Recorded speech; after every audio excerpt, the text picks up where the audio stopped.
Hello, everybody, and welcome to episode 147 of Crunch Time. I'm going to be your host for today's episode. I am Tanner Dislin, and as always, I am joined by Sam Godsey, and we are the N326 duo. Samuel, how are we doing today, my friend? Man, I am doing good. Caden McNamara finally got the boot. I mean, right off the bat, let's give it up. We did it. Absolutely. We did it, everybody. Finally. We did it. Finally happened. Huge news. The Thunder are off to a roaring hot start in the NBA. The Yankees are down 3-0 coming into tonight. 3-0? 3-0. You hate to see it. You really do. But, we've said it a billion times on this podcast. But this time, late October, early November is truly one of the best times to be a sports fan. No doubt about it. Every single night, we've got something on the TV to watch in the sporting world, which is absolutely awesome. Of course, we've got a stacked episode. We'll start with winners and losers, of course, get into a little bit of the MLB playoffs update. As Sam mentioned, the Yankees are down 3-0, man. That is just tough to hear. Then we'll jump into some football over the weekend. Of course, we got players of the week. Then we will have some pick 'em at the end. We are on a streak now. 2 straight guest pickers win their Superdog. Let's see if we can keep that rolling, and we'll wrap it up with questions as we always do. But before we get into all that, we're going to start with winners and losers. Sam, who's your winner? Yeah, this team and coach are big winners, Tanner. Of course, I'm talking about Kennesaw State Owls and Brian Bohannon. They played last week on Wednesday. 27, they were winless going into this game.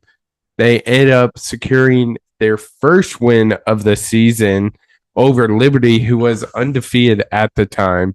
So huge upset, won 27-24. Kennesaw State hasn't been around for a while in the football realm of things. Started in just 2015. Brian Bohannon has been the coach the entire time. He has a 72-36 record, 3 Big South championships, made the FCS playoffs 4 times, and just got his first FBS win.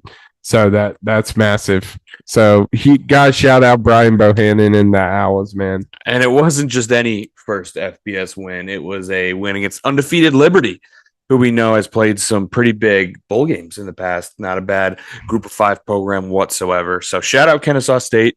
Shout out their head coach, whose name Brian Bohannon. You just said, and I forgot. I got Brian Bohannon. Shout out them, because pretty cool things going on over at Kennesaw State. For my winner, Sam, let's go to the hardwood, shall we? We have our first 50 burger of the NBA season, and that goes out to, is this person the most underrated player in the NBA? Dude, he might be, dude. He's really unfortunately he plays like for one of the worst teams, but this dude is a walking bucket. They made the playoffs last year. Granted, it's the NBA, so and the 80%, 80% of the league makes the playoff. But I think they actually made the playoffs and not just the play-in. But of course, I think you're right. This guy has been on an absolute tear. I believe this is his 3rd year in the league, and he's just really good, and no one talks about him. I'm talking about Paolo Banchero of the Orlando Magic, of course, out of Duke. He was the number 1 overall draft pick a couple of years ago, and so far this year, it was the 4th game on the Magic schedule. They played the Pacers, and he went out and dropped 50. And yeah, it was pretty impressive. He went crazy. 16 for 26. So he shot 62% from the field. From 3 he was fine, 3 for 9, whatever. But 16 for 26 and a 50-point effort is pretty damn efficient. And made 15 free throws. He could have even had more. He shot 15 for 22 from the free throw line. But top to bottom, very impressive performance for Paolo Banchero. He's now averaging a swift 28 points per game on the year. Again, no one is talking about him because he plays for the Magic, and no one seems to care because in the NBA, all we do is talk about the Lakers, Knicks, Mavericks, and just the big name teams, but no one ever talks about the small ones, which is a big time issue both of us have with the league. But before we're not going to get into that today, all we are going to do today is commend Paolo Banchero for the first 50 burger of the year. Yeah, dude, he was going crazy. I think he had 37 at half alone. So he was absolutely going crazy. And usually when you hear 50 burgers, you get a lot of threes thrown in there. He only made three. So I think that almost More makes it more impressive, impressive. But yeah, he was hooping for sure. Yeah, no doubt about it. Also, not to mention the Magic are now 3-1 with double-digit wins over Miami and Brooklyn, and then that game, of course, with the 50 burger, they won over the Pacers. So 3-1 now for the Magic, looking to repeat a playoff appearance that they had last year. So yeah, shout out, Paolo Banchero, Yeah. shout out the Magic, but of course, we now have to talk about losers. And Sam, I don't know about you, but on my list, I had about 46 million losers we could talk about. So you know what? Let's talk about all of them. But we'll start with you. Who's going to be your loser of the episode? My official loser of the episode. This man, unfortunately, had a terrible Saturday morning. My guy Jake, he was selected. Jake from College Game Day. Yep, Jake from College Game Day. He was selected in a raffle to attempt Pat McAfee's field goal kick try, and he was warming up. Things didn't go well for Jake, and yeah, he tore damn near every ligament in his body, or is in his leg, not body. If you haven't seen the video, viewer discretion is advised, but it's pretty funny. Yeah, I go lie, but yeah, huge loser. Yeah, there. He takes the step into it too, and then his leg just like crumbles and he Mhm. falls. Yeah, it's a tough Saturday for our boy Jake. And he was all over because Game Day's talking about the original kicker freaking tore his ACL and probably more on a practice kick. Yeah. But yeah, the video came out and it was nuts. So tough day to be Jake. In adding to the list of losers, we also have a bunch of other knee injuries this week, unfortunately. Yeah. Stephon Diggs is the biggest one. He tore his ACL in a non-contact injury for the Texans. And then someone who might not be, in the headlines to everyone out there, but of course, to me as a Vikings fan, the Vikings left tackle, who is one of the best in the league, is absolutely essential to what they want to do, throwing the football. He tore his ACL as well. There you go. On Thursday against the Rams. So a couple of knee injuries. Shout out Jake, dude. Look at this segue though. We go from knee injuries to Vikings, Rams. Of course, another loser. Face masks. Yeah. I mean, we can talk about that game. I am sure we will, but yeah, the big face mask certainly deserves to be a loser because it's one of the most obvious of all time. Then we, I think that's it for the segue. But my official loser of the episode is going to be Anthony Richardson. Yeah, because it was a tough week and a tough couple days to be Anthony Richardson. Of course, he continued to be awful, simply put, awful, under center for the Colts this week as they lost to, I believe it was the Texans this week. But so they lost again. He threw an absolutely devastating interception as time was expiring in the first half. He was stuck on his own 5 or 10 yard line, like a minute left. Every coach in the world just kind of runs it. Not the Colts. They decided to throw the ball, and Anthony Richardson threw an inexcusable pass. It was picked off, on their own 20 yard line, returned down to the 10.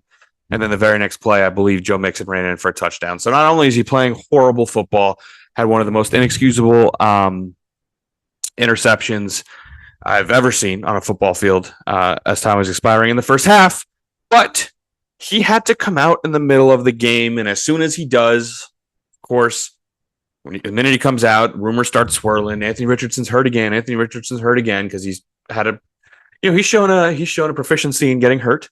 Well, turns out he was not hurt. He was just tired. Yeah. Have you ever seen that in a football game before? Ever? Never. Ever. Not great. Me neither. I mean, offensive linemen literally sit there and throw up if they're gassed as they're in their stance. I don't know. In week 2 or 3, it was when Jordan Love was hurt. Malik Willis, he had to check out of a play because their center threw up on the ball. I remember that. Yeah, that's how offensive line treated the game. And then Anthony Richardson, he had to come out because he was tired. You're a freaking quarterback. You're a leader of this team. Coming out of the game because you're tired is inexcusable, something I've never seen before. And, well, I don't know if it was that or the poor play that got to the Colts, helped the Colts make this decision, but he's been benched. Yeah. He has been benched, and they're moving with Joe Flacco forward, which unfortunately does kind of suck because I would have loved for the Vikings this upcoming week to play Anthony Richardson, but of course now we got to face elite Joe Flacco. But Anthony Richardson, man, after what looked like a really promising start last year up until getting hurt, looked like, hey, this guy can be pretty good. Week 1 struggled, but he had that awesome deep throw, and we're like, okay, this guy might be pretty good. Wrong. He's terrible. He's played terrible all year, and he apparently needs breaks all the time. Yeah. Not great look, man. Not a great look. But I think we've got one more honorary loser, Sam. I got a couple, man. You got a couple? I got a couple. You go. All right. We'll go back and forth. I mean, this was a freaking week for losers, man. Just some honorable mentions.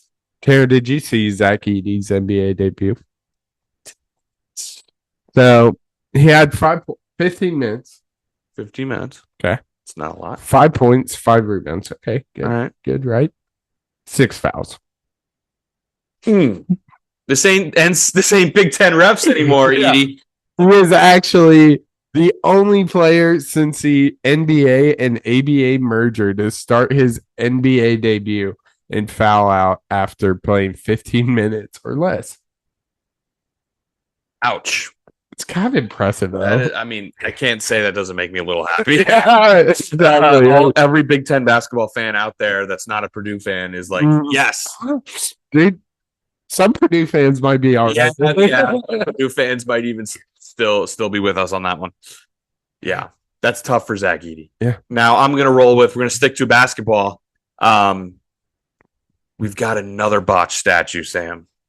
Yeah. Another botched statue. Dwayne Wade, of course, one of the best Heat players of all time, one of the best shooting guards of all time, probably the third best, undisputed third best behind MJ and Kobe, probably, yeah, maybe Ray Allen. Whatever. We're not going to get top one of the top sure. 5 shooting guards of all time. Long-time Miami Heat. Truly one of the best players of our generation, or slightly before our generation. He got a statue outside of the Heat Stadium, and at what point do we put statues on the hot seat? Yeah, dude, not great. Because it looks bad. Very bad. It looks bad. It doesn't even look like it. Like, even closely. Because, like, obviously with, like, bad statues, first one comes up is Ronaldo. Like, his is bad, but at least you can, like, see it. Like, oh, yeah. Like, it's a bad Ronaldo. But there are things like with the spiky hair that like you can tell that's Ronaldo just a little bit off. There was nothing. Yeah. That's the thing is like Dwayne Wade just looks like a normal person. So there's nothing that sticks out and it just looks nothing. Yeah. Nothing at all. It looks awful. Give it a look. I don't know if you watched the video. Did you see the video of him and Zaire? Let me see this. So their reaction. They're just laughing. It's funny, bro. Two are laughing at each other. You can see, I don't know if you see the video when they actually reveal it. You can immediately tell when the disappointment hits his face where he's just like, oh. And then did you hear the first words out of his mouth when he gave his speech? Oh, no. I didn't. I think it was something that was supposed to be like a little tongue in cheek, but a little bit of truth rooted into it. He said, "Who is that?" Is what he said. Oh, because I think, like the whole thing, like, who is that? Oh, that's me. Yeah. But really, who is that? Because that looks nothing like Dwayne Wade. So yeah, sculpture, another statue. just completely butchered and added to the list. Yeah, not great. I almost said it. Maybe the Commanders were ahead of their time doing the Sean Taylor thing. Yeah. With just like just the jersey. And it wasn't even like a statue. Because they're just going to screw it up. So just put a jersey out there and that'll be fine. Because you knew that was going to be brutal. But final one for me, probably the worst quarterback performance of all time. Gunslinger Kyle McCord, man. Former college football player of the week. Shame to see how quickly they fall. The highs of highs, the lows of low. He played number 18 Pitt and threw a stellar 5 interceptions. Yikes. Except that didn't prevent Syracuse from throwing the ball. He threw the ball 64 times, Tanner. By the way, Sam, of those 5 picks, do you know how many of them happen to be pick sixes? Was it like 3 of them? 60% of his picks went to the end zone. Yikes, man. Including, I believe, 2 in the first quarter. Yeah. Tough day. Tough day for Kyle McCord. By the way, I looked it up.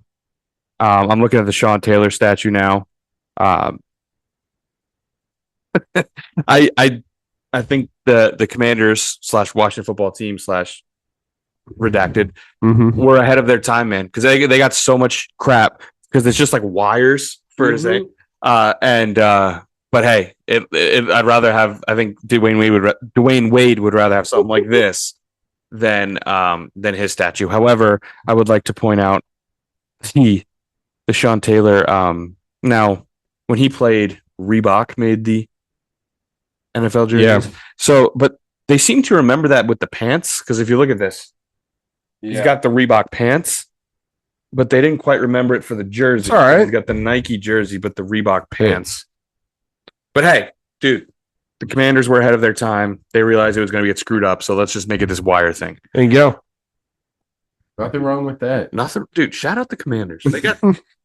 They weren't wrong. They were early. Yeah, exactly. Now I think that's it for the losers. I think so. All right. I'm good, dude. Actually, one more. We got to talk about one more, Sam. One more, because this is going to be our segue. Mr. Aaron Judge is going to be a big time loser. One of our dear friends, who is a Yankee fan, as he calls him, the K-Man. Because he has done nothing but strike out in this World Series. Now, of course, we are going to give a quick update. It's not a close series. The Dodgers are up 3-0. The Yankees seem to be all but dead. And Aaron Judge, the reason why he earned as a loser, Sam, I'm looking at Aaron Judge's World Series numbers now. Take a guess his batting average. In the World Series? Just in the World Series. I tell you, it's 12 at-bats.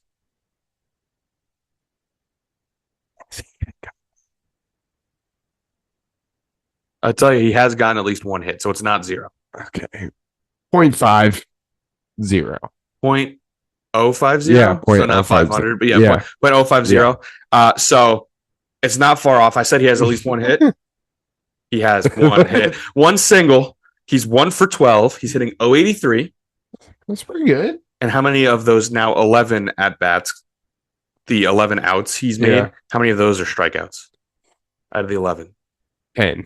7. Jeez. Still a lot. 7 of 11. That's just under 70%. It's been a rough go of it for Aaron Judge. You hate to see that. You do hate to see it. You really do. Of course, the story, the entire postseason, Stanton and Soto are doing their part. Stanton 4 for 13, Soto 3 for 10. Those are both for an above 300 average. And everyone else on the Yankees is a complete no-show. The same story as all postseason. But I mentioned the series isn't close. The game 1 was awesome, Sam. Game 1 was awesome. It was so awesome. You watched. I even watch. I mean, tell us your thoughts. I mean, This is like what every single child has like dreamed of since they were a little kid. Like they've reenacted this scene, bottom of the extra innings, bottom of the 10th, bases loaded, grand slam for Freddie Freeman, man. It was absolutely electric. It was, I mean, this game was back and forth. It was really when this series completely changed. I know it's series one, but the momentum was in the middle. And then after that play, the meter broke because it went straight to the Dodgers, and the Dodgers have kept that momentum throughout. Yeah, Sam. It was definitely, obviously it's devastating. The Yankees took the lead.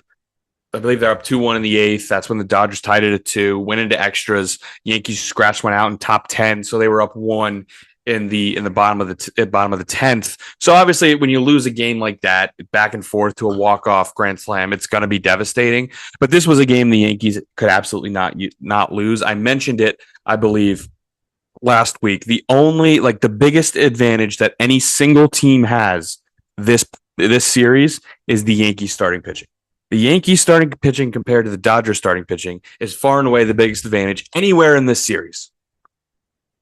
And of course, that is spearheaded by their ace, one of the best pitchers in baseball, the reigning AL Cy Young winner, Gerrit Cole. And he went out and he shoved in game 1. He was borderline unhittable. I believe he only gave up the 1 run, which you would take any day of the week against that stacked Dodgers lineup. And you don't win that game. You're setting yourself up for a rough stretch in the next couple games, and that definitely played out. So not only was it devastating the way it happened, but you just can't lose that Gerrit Cole start. Yeah, and they did, and that just, as you said, the Dodgers have been able to ride that momentum. I believe they've won the next 2 games 4-2, the same score. Yeah, and both games, I'm pretty confident both games were 4-0 going into the 9th. In both games, the Yankees scratched out a couple in the 9th. Game 2 was a little bit more dicey. I believe the Yankees had the bases loaded with 2 outs in the 9th, down 2. But yeah, it's just they look 4-2 like they're close. In reality, they don't seem to be as close. Again, 4-0 going into the 9th. So the Yankees are desperately looking for a jolt of life. Game 4 is tonight in the Bronx. The Yankees have Luis Gil going on the mound, and the Dodgers have a bullpen game. So they haven't been too friendly to the Dodgers. They won 1 against the Padres, but I believe they lost both of their bullpen games against the Mets. So they're 1-2 in them, but who knows if the Yankees can find a jolt of energy. Because then if they do, obviously you never know what happens. But if they're able to pull it out today, then tomorrow's Cole. Yeah. So if you're able to win with the bullpen game, you're able to win the Cole start, then 3-2 going back to LA. Obviously, winning 2 in LA is a real tough ask, but you bring it back to LA, I think LA starts to get tense about possibly blowing a 3-0 lead. Yankees can play loose. So you never know, but the Yankees are all but dead. Yeah, it definitely seems that way, Tanner. It's kind of crazy looking into this walk-off. It's been 36 years since Kirk Gibson smacked a game 1 walk-off. How many times do you think there has been a walk-off grand slam in World Series history? I do know the answer because I saw it. However, I would not have guessed that. Yeah. I would have guessed at least a handful of times. Right? It's 1. It's Freddie Freeman. It's Freddie. It's crazy. It was 0. It is now 1. I was shocked when I saw that. Same. Of course, we do need to talk about Freddie Freeman. He has an absolute tear. He's homered in 5 straight World Series games now, dating back to 2021 when he was with the Braves. Of course. But he's homered in the first 3 games of this series. He's been on an absolute tear. Barring an absolute meltdown from the Dodgers and Freddie Freeman, he's a lock to be the World Series MVP. And he's an absolute beast. And it's a kind of liberating for Mets fans. Freddie Freeman is one of the biggest Mets killers ever from his time with the Braves. And it turns out it might not be us. It just might be you because he's absolutely dominating the Yankees right now. But to put a bow on this, I think resulting from the walk-off, Sam, I think we had meme of the year potential. Really? Did you hear the call from the announcer when Freddie Freeman hit that home run? I don't think so. So you mentioned Kirk Gibson, the famous Game 1 walk-off for the Dodgers. They won that series in 1988. You know what his nickname was? Gimpy. Gibby. Gibby. Not Gimpy. His nickname was Gibby, and now Freddie Freeman hit that home run. The call was Gibby meet Freddie, was what he said. Like Gibson meet Freddie, walk off Game 1 home runs. The MLB tweeted it and said, like when you're on the set of iCarly, Gibby meet Freddie, and it was freaking awesome. It cracked me up, so I had to mention it. Shout out MLB. Funny. That meme was awesome. That's hilarious. Gibby meet Freddie was good. The call. So definitely an iCarly reference. But the Yankees definitely need to get it in gear, or their season will be over. And now I said to put a bow on it, but damn it, I have to keep talking about it. This could get me old takes exposed. Uh-oh. So bookmark this if you want to be that person. But the series we all wanted. Get the bleep out of here, man. This series sucks. This series sucks. You kidding me? The Mets have put up a much better fight than these Yankees have. Who's the second best team? Who's the second best team in the freaking MLB right now? You're going to tell me it's the team that's getting their ass beat by the Dodgers, or the team who sent them to 6? It's hard to argue, man. Get the hell out of here. The matchup we all wanted. Not to mention Shohei has basically been just a place filler. He's got hurt. He's done nothing. I don't know if you saw in Game 3, he was running. Like every time he runs, he like holds his collar, and he has his arm because he doesn't want to. So yeah, his shoulder is dislocated, separated. I don't know, whatever. But yeah, matchup we all wanted. Get the hell out of here. Everyone who said that is an absolute idiot. And the Mets have put up just a much better fight than the Yankees have so far.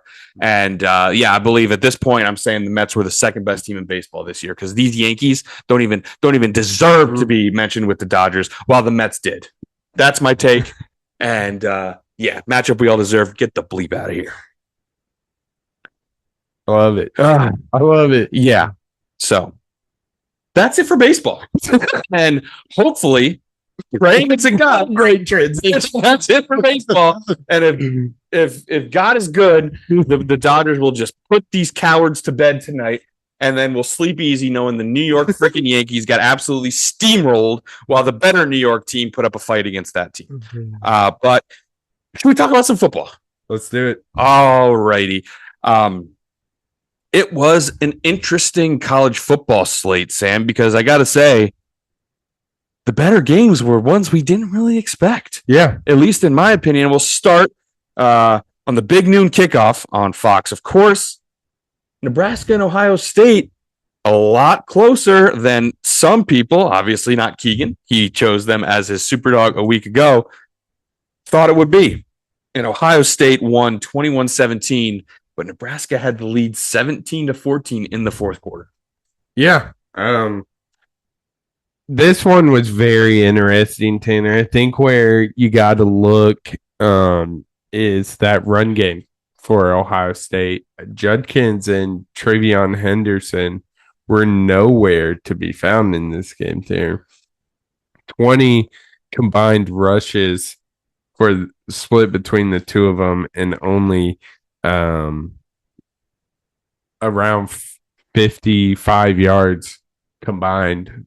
They are considered two of the best running backs in college football, and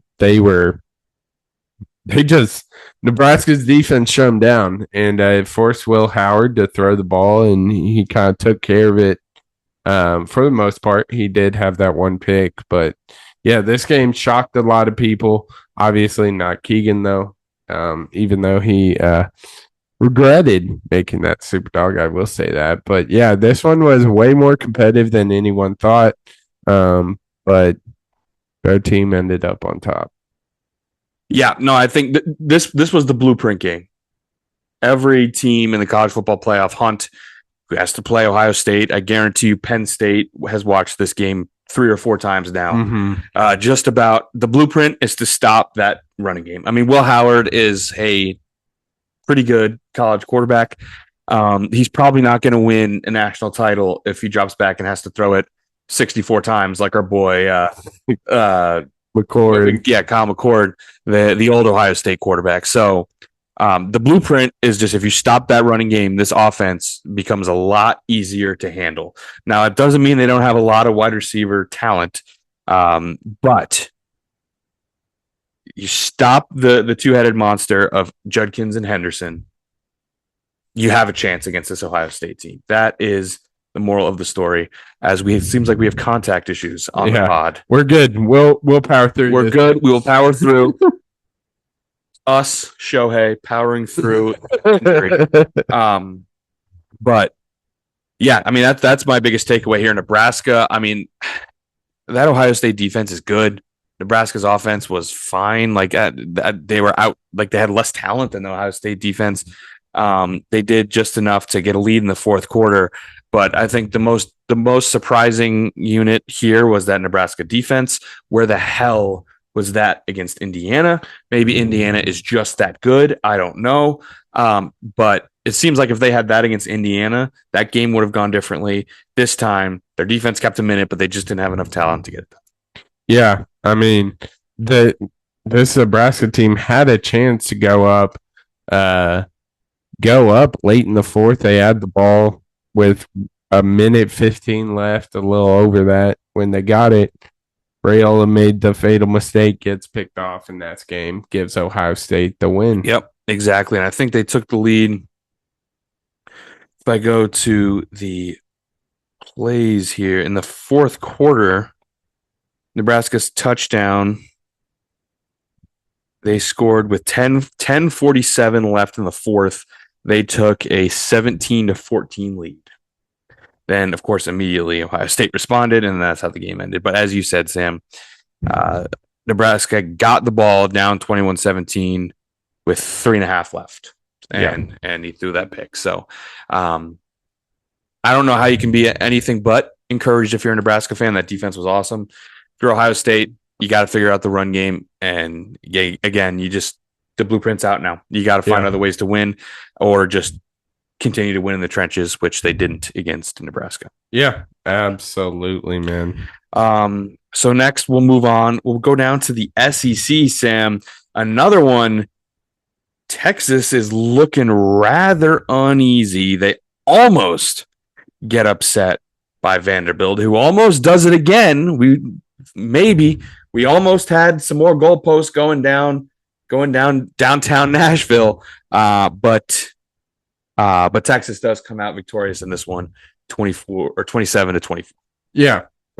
This game, although it looks close, Texas should have blown the brakes off of Vanderbilt. Quinn Ewers, he had a little rough go. 2 picks, obviously, you never want to see that, but he's kind of been on the downside. I think this was an improvement. He didn't get benched, so that's always an improvement. But, I mean, it seemed Texas kept this Vandy team around a little too close. I mean, they had 10 penalties. Texas, that is, 10 penalties, giving up 107 yards. You can never dominate a team. When you do that, Vandy on the other side of things, they just weren't. Texas was giving them opportunities to succeed time and time again. I mean, Vandy 3 for 12 on third down, had 3 turnovers, a fumble, and 2 interceptions. So this one was definitely more of a statement on Texas side that they're not as strong as we thought they were. And they seem to be on the downside, but Vandy just kept giving up the ball, giving Texas a favorable field position, and that's kind of why Texas won this game in. Right. Yeah. It's the self-inflicted errors for Texas. As you said, the penalties, the turnovers. Now, you kind of mentioned it, but if you're a Texas fan, now before you throw up in your mouth, if you're a Texas fan, are you concerned? And if so, how much are you concerned? And are you thinking about a panic button? I think it's. I mean, I think you'd be crazy to do the panic button. The panic button's little too soon. I mean, you're still sitting at number 6 in the country, but you have to be a little concerned, Tanner. I mean, Quinn Ewers is not the consistent quarterback we thought. They're beating the brakes off of teams they should. But 52 Colorado State, 31-12 against Michigan, UTSA's 56-7. Yeah, I mean, they're beating the crap out of teams, but when you face these, like, they struggled tremendously against Georgia. They've only beaten kind of the bottom tier of the SEC, and with that schedule, that's just with the college football playoffs. I still think they get in with the rest of their schedule, but I mean, if you drop that one of these next 4, I mean, Florida, Arkansas can surprise you at Arkansas, and then finishing the season with A&M. The big one. Finishing with it at A&M, Kyle Field was absolutely electric. They also might just be good. Yeah, it's going to be. This was a game you would like the Longhorns to kind of dominate, take care of business, especially after last week. But that's not what we're seeing. So there's a little concern, but right. I mean, that's it. That's just it. You kind of mentioned that, like, really the panic will result from the last 2 weeks, right? You got dominated by Georgia, and then you didn't play your best against Vanderbilt. Now we should probably be fair. I mean, Vanderbilt with this loss dropped out of the rankings, but they were a top 25 team. You're on the road in the SEC. That's never going to be easy. And they did find a way to win. So maybe we're being too harsh here, but it's back-to-back weeks where Texas has not looked great. At home against Florida, at home against Kentucky, those should be comfortable wins. At Arkansas could always be pesky, and then the big one with Texas A&M. Going to have to shore things up a little bit if you want to run the table and play for the SEC championship and potentially a number 1 seed in college football. So yeah, definitely some work to do for Texas, but it's always better to learn from a win than learn from a loss, of course. But staying in the SEC, Sam, I mentioned Texas A&M might just be good because they kind of handled business against LSU. And I think Texas A&M might be good. Yeah. And I got a name for you, Tanner. Marcel Reed, Tanner, came in for Connor Wegman, however you say his name, after struggling to start out this game. Texas A&M made a decision to take him out, put him back up Marcel Reed. And they completely changed their philosophy, Tanner. They say, we are going to run the ball down your throat, try to stop us. And simply LSU couldn't. They couldn't. Amari Daniels, 12 carries, 91 yards. Le'Veon Moss, 14 for 83 with 2 touchdowns. I mentioned this guy, Marcel Reed, 9 for 62, 3 rushing touchdowns. I mean, after Wegman got pulled out, Reed passed the ball 2 times. Yeah. I think that's what this game comes down to. Just the rushing attack of A&M was unbelievable this game, and LSU's was not. No doubt. This was a vintage Nussmeier game, by the way. Low completion percentage, a shitload of yards, and a lot of picks. That's just what he do. How many times has he been like 20 for 45 with 350 yards, a touchdown, and 3 picks? It's what he does. But vintage Nussmeier game. LSU, I don't know. I don't know if I think I picked them against Ole Miss, but I'm not a big believer in LSU right now. They're an okay football team, but they got the big one against Bama this weekend. And then the rest of their schedule is somewhat, oh my gosh, did he do it again? Oh my gosh. Freddie Freeman has hit another home run in game 4, and the Dodgers lead 2-0. Oh, man, you hate to see that. It's cracked. He is absolutely cracked. The stadium is a joke, and he just dumps it over the right field wall. Anyway, back to football.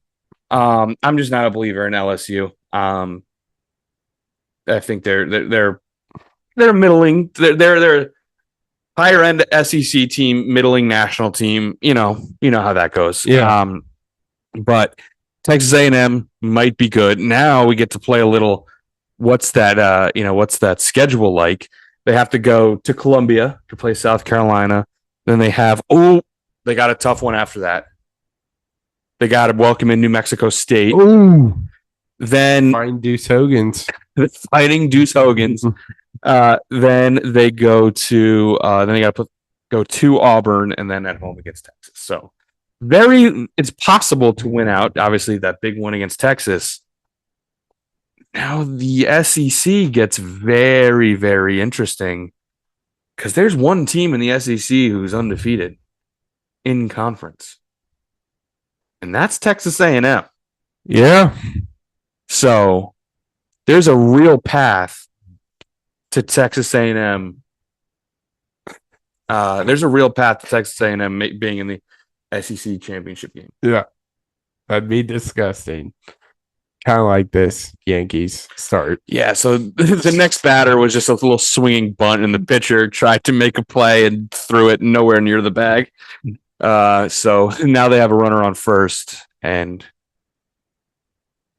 who knows? Maybe the Dodgers jump on for 6 in the first, and then they're truly, truly dead. Yeah.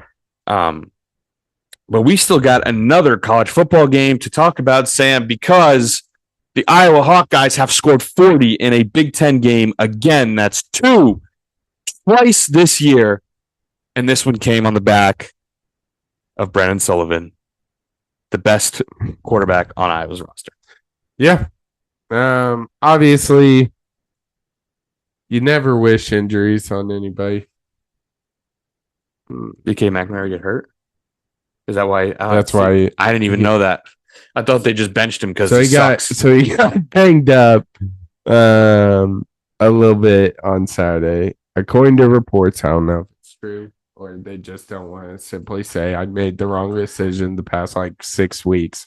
But yeah, Brandon Sullivan is here and here to stay. 9 for 14, 79 yards on the rushing game. He had 8 carries, 41 yards, 1 touchdown. I mean, everyone was calling for this to happen, and Saturday just proved why everyone was calling for it. But I mean, there's so many guys. I mean, Caleb Johnson, we've talked about him at length, had another phenomenal game, 14 carries, 109 yards, 3 touchdowns. Second best running back in the country. Could make an argument for the number one just based on the competition he's been playing. But Tanner, yeah, I mean, this was I don't want to say vintage because God knows we're not scoring 40 points, but this is kind of the first time we've seen an actual complimentary game from Iowa. The defense forced 3 turnovers. Special teams, Wetjen, however you say his last name, still haven't figured that one out yet. Had a 85-yard punt return. Offense looked freaking incredible. It was just an all-around, damn near perfect game for the Hawkeyes, and this is what should have been happening the past freaking 4 years. But Kirk Ferentz is a little too loyal to the guys he loves, and that's why we haven't seen it. But shout out Tim Lester too. He's definitely. It's fun seeing this offense actually do what it's supposed to do under his realm. And it's Iowa. It's been a while since I've said an Iowa game was fun to watch, but this one was. Yeah, I can't say enough good things about Tim Lester. We all know, even with Cade playing, they had multiple 40-plus point games. I think the first 4 weeks they scored 30-plus, or except for Iowa State, of course. But most games in the early part of their schedule, they were scoring 30-plus. Yeah. And now 2 40-plus conference games. It's obviously something we haven't seen in a very long time as Iowa fans. I think the thing with Brendan Sullivan, us Iowa fans, we know what he is. We know that he's not I don't even know who to compare him to. He's not going to sit back, throw it 50 times, and just throw for 500 yards. That's not him. I think he's probably about the same, probably maybe even a little better right now compared to Cade of throwing the football. He's just so dynamic with his legs, man. Yeah. And he's made so many plays when Cade just crumbles and falls in the pocket, and Sullivan is able to make something happen out of nothing. He had a rushing touchdown in this game, and when you have, I mean, ask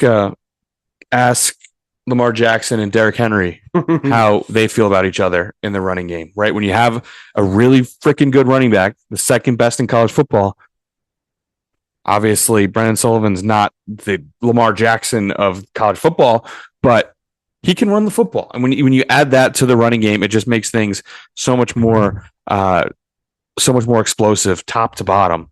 So it's just, Brendan Sullivan seems like he might make a big time sort of impact on this offense as for the weeks to come. And Iowa, I mean, is sitting at 5-3. They can put together a nice little season if they win out and go 9-3 and, with Sullivan. So who knows? Maybe we have some life in the Hawkeye season yet. And then Weegan, as you said, absolutely electric with the ball in his hands. Of course, we're going to have that conversation. We should use him on offense because he is really good. Or will he just end up transferring to Purdue where they'll use him on offense and he'll be very good for them? At Charlie Jones. Don't talk to him about that, please. We want him to stay at Iowa. But seems like he's on the Charlie Jones path. Hopefully they can work him into the offense somehow. But any other thoughts on the 40-point Iowa offense and their 26-point win over Northwestern? No, man, it was just a freaking dominant win. Like I said, complimentary football. Should have had this year's pass, but it's finally coming together, and it's so fun to watch. Yeah, it's the Iowa football we've known and loved. We've never had a crazy efficient offense, but we've had good offenses in the past and offenses that can score 30 and 40 points against bad Big Ten teams, and that's exactly what happened. But we move on to the NFL because we had, I'm going to say, I think it was the best week of NFL I can remember in a long time. So yeah, absolutely electric games. The witching hour was awesome. Of course, we all know the big play in the 4 o'clock game or 3 o'clock games, wherever you are, the afternoon games. We all know the big play in the Bears Commanders game, but we'll start on Thursday. Rams 30, Vikings 20.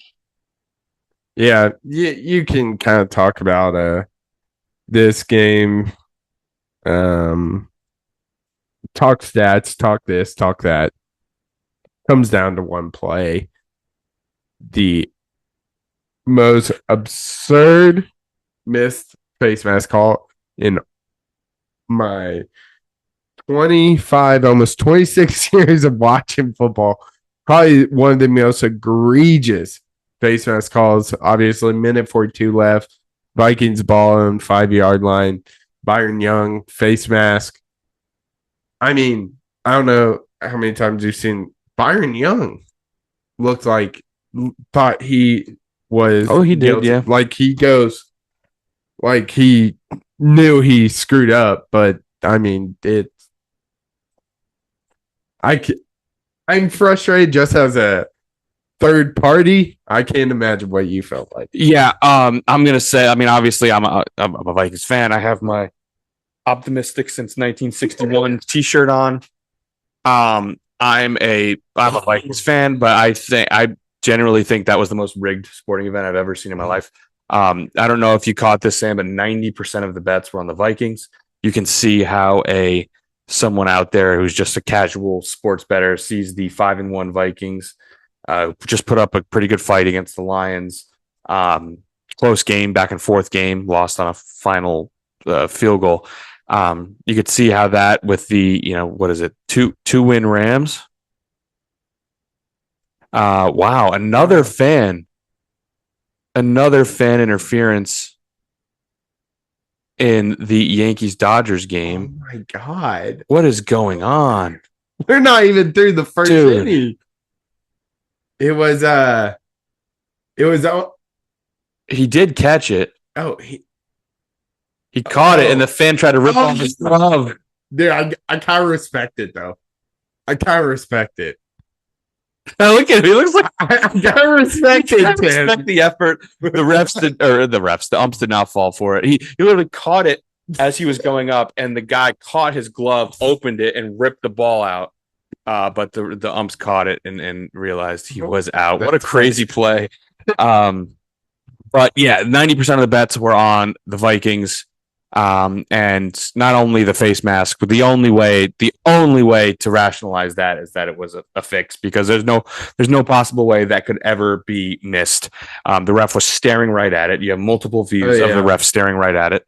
And earlier in the game, Sam, after the Vikings went up 14-7, the Rams had 3 straight third downs given to them. Given to them a first down via penalty, including if it wasn't for the face mask, I would argue that it was a holding call on your friend Stephon Gilmore. He had about 2 yards of separation between him and the wide receiver the entire play. Like it was just not even close to holding. Nowhere on the field was there holding. It was the most rigged game ever. So I'm not going to read too much into it. However, there are some legitimate concerns for the Vikings. The offense started out incredibly hot. The Vikings continue the trend of being the single best first drive team of all time. Bet the Vikings to score a touchdown responsibly, of course. Bet the Vikings to score a touchdown on their first drive. They do it every single game. The Kevin O'Connell and his script it goes unbelievably hard. They score a touchdown every time, and then on the second drive, the Vikings scored a touchdown again. Went up 14-7, and as you know, the final score was 30-20. It has been a trend. We all know in the second half what happened against the Packers, and just in previous weeks, the teams have either been bad or the defense has done a good job keeping the opposing offense down. But I think the Vikings blew out the Texans. They won 34-7. It was like 28-7 at half. Against the Packers, it was 28-7 at half. They barely win that game. So they've had trouble in the second half after getting, and also the world's best first quarter team, by the way, as well. I think they were winning 10-0 against the Lions in the first quarter, 14-7 in this game. It's a real concern, the offense's production in the second half. So you need to see that be more consistent. And of course, the big hit, which we talked about earlier, losing Christian Darrisaw to a torn ACL. But they did trade for another left tackle today, actually, from Cam Johnson. No, Cam Johnson's a basketball player. Cam Robinson from the Jaguars. But it was super rigged. But the Vikings offense needs to be better in the second half. Yeah, absolutely. On the other side of things, the return of Puka and Kupp obviously is a total game changer for the Rams. It looked like Stafford was a lot more comfortable in the offense. So, the return of Puka, Kupp always helps. Yeah, no doubt. Offense. I mean, they looked like a completely different offense. Turns out when you have 2 of the best wide receivers in the game playing, your offense looks a little better. Absolutely. But that's all I have to say about that, man. It was super disappointing. Especially when you're in the absolute gauntlet that is the NFC North. Every game matters, but it's hard to get worked up about it when you just see the refs had their fingers all over the game like that one, and it's just really frustrating to see. But we'll move on, Sam, because I think we may have found the problem in Cleveland. Because the very first game, Deshaun Watson does not start this year, they beat who last week I called the best team in football. Yeah. They beat the Ravens, Sam, 29-24, and Jameis Winston looked freaking awesome. Yeah, Jameis Winston looked like a dog. There'll be more on that later. But as good as Winston and the Browns looked, the Ravens made so many damn mental errors, man. I think there were like 3 like a blatant interceptions dropped by the Ravens. A big time one. I want to say it was Flowers. He had a wide open. Bateman, Rashad Bateman, him in the face mask. There was another pass where the receiver lost the ball in the sun. It was just a ton of mental errors in on the Ravens side of things. But props to the Browns. They took advantage of those mental errors and got a huge win on the season. Yeah, very funny play if you haven't seen the Bateman drop pass. Yeah, it was something weird with the shadows was going on, but it was a great pass, broken play, 3rd and long, had to have it, and he puts an absolute dime and it hits him right in the face mask. Nick Hamilton dropped a big pick. It was like a play or two before the Browns scored the touchdown to win the game. But I just my takeaway from this, Sam, is I said it from the very beginning. I mean, everyone said it. I don't know what but this Browns team is talented. There's talent on this roster. And if they had not been so stubborn and starting Deshaun Watson, there would be more talent on this roster because they would not have been 1-6. They would not have traded Amari Cooper. He would still be on this roster, who is definitely a wide receiver 1 talent in this league. But because of that, you were 1-6, you trade away the talent, and now you start who has always been from the start of training camp, the very moment this team was finalized, he was always the single best starting quarterback on this roster. But the loyalty, I can only imagine from the front office saying, we traded so much and we invested so much in this guy, we have to play him. That has to be where it's coming from. Yeah. And it cost them a season because this team should not be 2-6. They should be competitive in the AFC, in the AFC North. And they aren't because for some reason they just decided to keep playing Deshaun Watson. And who would have thought that one of the worst quarterbacks in the league, he was actually the problem. Yeah. I mean, I got nothing else to add, Tanner. Jameis Winston, dog, certified. But I'm not buying too much into the Ravens here. Like I said, ton of mental errors in this one. Just out of whack this entire game. So just got to get right after that tough loss, but I'm sure the Ravens will get it. Ravens will be fine for sure, but yeah. Not great. Not great to see what you had all along and the type of team you could have been if you just made this one decision that everyone in the world knew right away. But we're going to move on here, and Sam, the Jets have hit rock bottom. Yeah, they suck. They lost to the Patriots. Now, another candidate for meme of the year in the same week. It was from the Office when you have Michael Scott with like the long hair. Mm-hmm. He's shaking hands with the one. It's either Dunder or Mifflin, whichever one started the company. And it was one of them was a picture of the Jets. One of them was a picture of the Patriots, and it was like highest expectations they've ever had, lowest expectations they've ever had. Both are 2-6. Yeah. I mean, I'm gonna say Aaron Rodgers bad. He's not good. He is. He should have retired. Just hung it up. We all thought the addition of Devontae Adams would change things around for the Jets. Doesn't seem that. I just don't understand how this.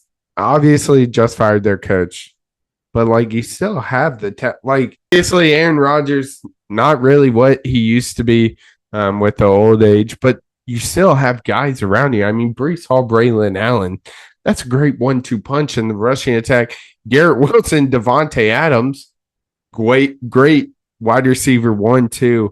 Is it the defense? I mean, Sauce Gardner's one of the best. It's just a lot of I don't understand how this team is 2-6. Is it strictly coaching? I guess because that's the only reason I can come up with. But yeah, it's definitely panic time in New York for sure. Yeah, I mean it's rock bottom. It's all of the above. I mean, there's no other buttons to push. You fired the coach. You've made the panic trade for the wide receiver. There's no reason why the offense shouldn't have 22 points against the Patriots. An offense is talented. Aaron Rodgers looks bad. He continues to be an absolute cancer for every single team he plays for, because obviously he used to be pretty good at the sport. And if he's not, I mean, he would be a net positive because his MVP level play would outweigh his cancerous attitude in the locker room. Now he can't play like an MVP anymore. He's just being an absolute cancer. There's nothing else to say. I think going into the season, I think the biggest shock for me now is that going into the season, I thought the biggest strength, as good as all the weapons they had, as good as all that stuff is, the biggest strength of this team would be their defense. Sauce Gardner, Quinnen Williams on the defensive side, like they just have dudes at every level. Yeah. And their defense has been extremely disappointing. Now, it's been disappointing all year for the most part. But in their last two games without Robert Saleh, they gave up 25 to the Patriots, one of the worst teams in the league, 37 to the Steelers, and then 23 to the Bills. So I think they've played 3 games without Saleh. They played like the game against the Bills was a back and forth divisional game, whatever. Yeah. Bills are good. But in the 2 weeks following that, their defense has given up a total of 62 points to the Steelers and Patriots. Not high-powered offenses, Sam. Yeah, not bad. It's just they don't have a head coach. They've changed play callers. They have a cancer at quarterback who's not playing good football. They have no camaraderie anywhere on the team. You got new guys coming in. You got guys leaving. Right now it's an all-time bad vibes team.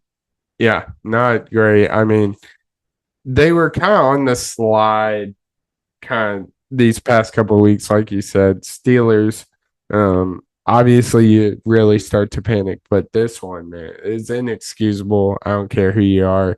The Patriots are one of the worst teams in the NFL.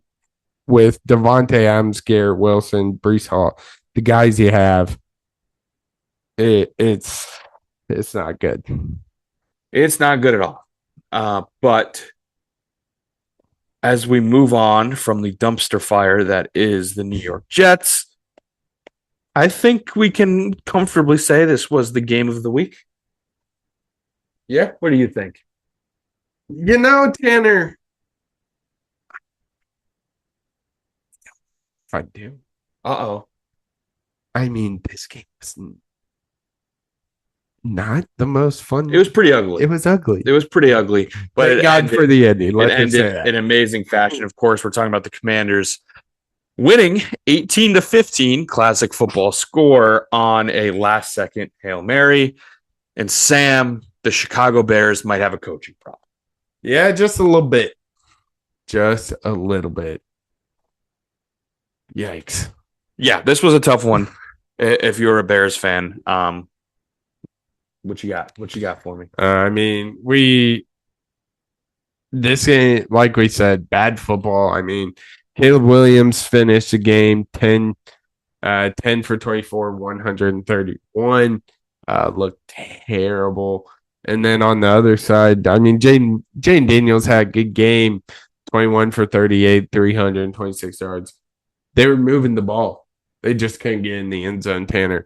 I mean, this, like I said, thank God for the last Hail Mary. And unfortunately, the ending for that game and a certain individual, Tyreek Stevenson, kind of encapsulates what a Bears fandom has been the past few years. Just you think you're there, and then some dude's talking shit to the Commanders fan, not even paying attention, and is the guy that lets up. The guy that tips it up right to the Commanders. But before we get to that play, because I got a whole lot to say about that, about the Stevenson play, and then some of the coaching. But you kind of nailed it. I think it's just real important to note that the Commanders were able to move the ball at ease. I think with ease. I think the Bears defense is good. They're really good in the red zone. The Commanders weren't able to get in the end zone until the very last play of the game. And that's just kind of how the game went. The Bears offense in the first half was brutal. Caleb Williams, I thought, looked a lot better in the second half. Yeah. And I was very impressed with the way he played. And obviously his numbers don't look great, but Sam, he should have led 3 scoring drives in the second half. And the Bears should have won this game comfortably. Of course, talking about one ended in a touchdown, a second ended in a touchdown, and then there was one in between the two that ended in a running play to an offensive lineman, in which, believe it or not, the offensive lineman is not used to getting handoffs. He fumbled it. Can you believe that? Who would have thought? And the Commanders recovered. So it should have been 3 scoring touchdowns or 3 scoring drives, and should have been 3 touchdowns, but it wasn't. And that was impressive for Caleb Williams, the way he bounced back. And I think the Bears defense was impressive, the way they were able to keep the Commanders out of the end zone. So really, I think the takeaway here is just the coaching, because there is absolutely no excuse for calling a handoff to your offensive line. There's none. Especially when you have DeAndre Swift in your backfield that's been running the ball well all fucking game. DeAndre Swift in the backfield, Roschon Johnson, who's been an absolute beast in the red zone. Yeah, I think he has more touchdowns than DeAndre Swift, who's been these past couple of weeks has been very good. Swift has, but Roschon Johnson is like their big short yardage back. Yeah, hand the ball to him. Like I can't understand it. I will never understand it. But that is an inexcusable play call. That is of coaching, of course. If the Bears score those touchdowns, they win this game comfortably. Now, Sam, we'll talk about the Hail Mary, because yes, Tyreek Stevenson talking smack to Commanders fans as the play is going on. I think some Bears fans near him were like pointing, like, dude, the play is going on. And he goes and he's the one to tip it up and right to the Commanders player. But my biggest problem with this, Sam, is did you happen to see Matty Eberflus's comments after the game? I did not. So they asked him about the final, because he's in charge of their defense. They asked him about the final series. And the play before, I mean, the Commanders literally had like 30 seconds. The play before, of course, the Bears played super soft, allowed the Commanders to get a free chunky yardage. And to allow that Hail Mary to happen. So when asked about it, Matt Eberflus said, yeah, well, those 13 yards weren't all that important. The Hail Mary was the issue. Now, Sam, I got a question for you. What do you think is easier? Throwing the ball 70 yards through the air or throwing the ball 85 yards through the air? I'm going to go with 70. Yeah. And guess what? He didn't even get it there. But because your player tipped it, that's how it got there. So imagine if you had those 15 yards. Yeah. I mean, I can't understand that logic, saying those yards weren't important, because he literally didn't even get it there. And the only reason it happened is because he got it close because of those free yards you gave up. Yeah, that's not great. It's one of the stupidest things I've ever heard.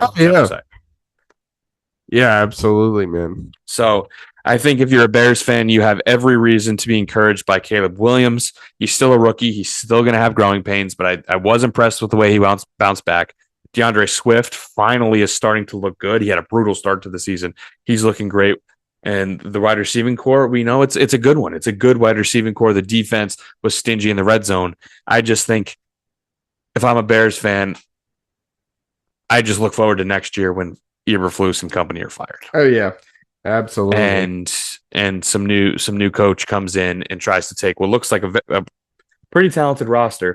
They should be 5-2 right now. Oh, absolutely. But they aren't because of idiot coaching. So that's tough if you're a Bears fan, but you should take solace in that it's not your players, it's your coach. And that's quite literally the easiest thing to fix in professional sports, as coaches are fired constantly. Yeah. And then to wrap up the NFL slate, Sam, we have the Sunday night game. A couple of idiots all picked the Cowboys in their game against the 49ers. and we were wrong because the 49ers took care of business. I believe they were at home. Yeah. It was in San Jose. Is that where they play? Santa Clara. Santa Clara. Yes, it was in Santa Clara. And the 49ers won the game 30-24. Yeah. Third quarter. That's where the 49ers won this game. 21 points for the 49ers just in the third quarter. It was close, competitive through the first half, 10-6 going into half. And this really came down to coaching, Tanner. Shanahan made adjustments, and it was very clear. Mike McCarthy sucks. Dak Prescott can't seem to go a game without throwing 2 interceptions. This was his third straight game. Defense looks absolutely abysmal. Thanks for giving us Mike Zimmer there, Tanner. Rushing attack is nowhere to be found. Zeke and Dalvin are washed as hell. The only person worth a shit on this offense is CeeDee Lamb. But when you target him 25,000 times, he tends to get double teamed. Injuries are definitely a factor, but it's just very frustrating as a Cowboys fan, particularly when this 49ers team is just as injured as you are. I mean, Isaac Guriendo was their lean rusher. George Kittle played. He was awesome as always. Deebo Samuel was coming off a serious sickness, or so we thought. He played well. It's just frustrating to be a Cowboys fan. Nothing is going right at all. Dak can't seem to go and make smart decisions late in the game. And just super frustrating as a Cowboys fan, as we said today, man. Yeah, I mean, obviously the second half is the issue. Obviously, the third quarter, even more specific, is the issue. As you said, this was kind of a vintage Cowboys game in that they were kind of getting smoked, and they came back a little bit, and then the score looks better than it was. Yep. I just think you mentioned everything with the defense. They're hurt, and this hurt version of their defense is just flat out bad. Yeah. And I don't know what the plan was on offense this year. If the plan was on offense, hey Dak, just fine. We're just gonna throw to CeeDee Lamb every play. We're not gonna run the ball. We have 2 90-year-olds as our running backs. We're not gonna get any other receivers. We're just throw the ball to CeeDee Lamb. Obviously, CeeDee was great in this game. Yeah. And he is great. He's a great wide receiver and he's awesome. He just needs some sort of help, and Dak needs somewhere else to go with the football. I mean, I believe he targeted him. What was it, 25 times? It was 17. 17 times. Damn, I thought it was 25 because I had in my mind I had 17 receptions, 25 targets. Yeah. But targeting him 17 times. I mean, we all know what you're trying to do. Yeah, right. So it becomes rather easy to defend. The Cowboys need to figure it out on offense. Defense, at this point with the injuries, you're just going to accept that it's not going to be good. Yeah. Offense needs to figure it out because there's no reason this offense should be not putting up big numbers. Obviously, as we saw last year, how effective they were. And they didn't even really have a running game last year because Tony Pollard wasn't all that great. But it's just night and day how different this Cowboys offense is. Yeah, just to think that we could have had Derrick Henry. Hard not to be Johnson. Tank for Ashton. I like it. By the way, I do have some breaking news. What we got? Breaking news. It's not good news. It's not horrible news, but you know how you were excited to see Lonzo Ball back playing basketball? No. Lonzo Ball sprained his wrist. Okay. So it's not that bad. Not leg. He will miss at least 10 days. So it's really not that bad. But he got injured again, and I feel like that was worth mentioning. This man can't stay healthy. He can't. But it's going to wrap it up for our weekly football talk, our recap of the games. But before, of course, we get to pick them, we need to talk about some players of the week, Sam. So who is your college player of the week? Yeah, there were some high performances across the board on college Saturday. But this dude, of course, I got to shout out some home team. Talked about Taylen Green, Arkansas's quarterback. They played 1-6 Mississippi State, and boy, did they take care of business, Tanner. 58-25 behind Taylen Green, 23 for 29, 314 yards, 5 touchdowns, a rating of 220, QBR of 90.4, 8 carries, 79 yards, and 1 touchdown. This man could do no wrong. Is a huge reason why the Razorbacks just beat the crap out of the Bulldogs, man. What did we say, Sam? No matter the yards, no matter what, you score 5 touchdowns, you're going to get player of the week. That seems to be how things are going for sure. But yeah, he went off. Anytime you can score 5 touchdowns, it's you like your spot in the game. I think you have a good shot at winning player of the week. But Sam, my player of the week, as the Yankees may have just tied the game. Oh, off the wall. They did not. Oh, he should go home. Oh my God. Oh my God. Well, they had a runner on second, and the batter just hit a double off the wall, and the runner on second did not score. He's visually upset at himself. I'm very curious. Oh my God. Bad base running. Not great base running. What was he doing? I don't know. But now that, I mean, if the Yankees don't score this inning, absolutely devastating. Their third base coach was the Mets manager for a long time, Sam. So us Mets fans know exactly what Luis Rojas is about. But for my player of the week, Sam, I'm going to stick in the SEC. I'm going to go with Jarquez Hunter, running back for Auburn. He went absolutely off, Sam, in their win at Kentucky. He had 23 carries, 278 yards, and 2 touchdowns. Was an absolute unit. 12 yards per carry. So that ain't bad. That ain't bad at all. 278 yards and 2 touchdowns is that. I mean, those are Genty numbers, Sam. I mean, not the touchdowns. Genty would have like 6, but 278 yards on 23 carries. That's Genty level stuff. So he was an absolute beast against Kentucky, and Auburn earned the road conference win. Huge for the Tigers. But, of course, we do have the NFL Player of the Week as well. So, Sam, who's yours? Yeah, I mentioned we were going to talk about this guy earlier. Let's talk about him now. Jameis freaking Winston, man. We're earning NFL Player of the Week. He was unbelievable. Everyone was calling for him to be put in. He's one of the best backups in the league. No one can argue that. He went 27 for 41, 334 yards, 3 touchdowns, 115.3 rating, and more importantly, which is a rare sight for Mr. Jameis Winston, 0 picks. Should he have had some? That's a different story. Shoulda, woulda, coulda. 0 interceptions, 334 yards, and leading a big win over the Ravens. You got to nominate him as Player of the Week. Yeah, Sam, no doubt. It was pretty awesome for every single football fan to see, because we all knew it, and everybody loves Jameis. I mean, the dude is absolutely hilarious. You cannot deny it. Yeah, I think what he said about, he's like, do it for the decal and the helmet. Well, we don't have decals. I mean, absolutely hilarious. Quoting Eminem at the end, like, dude, what are you even talking about? This dude rocks. But Sam, I'm going to be honest with you. There was not a ton of crazy performances in the NFL this week.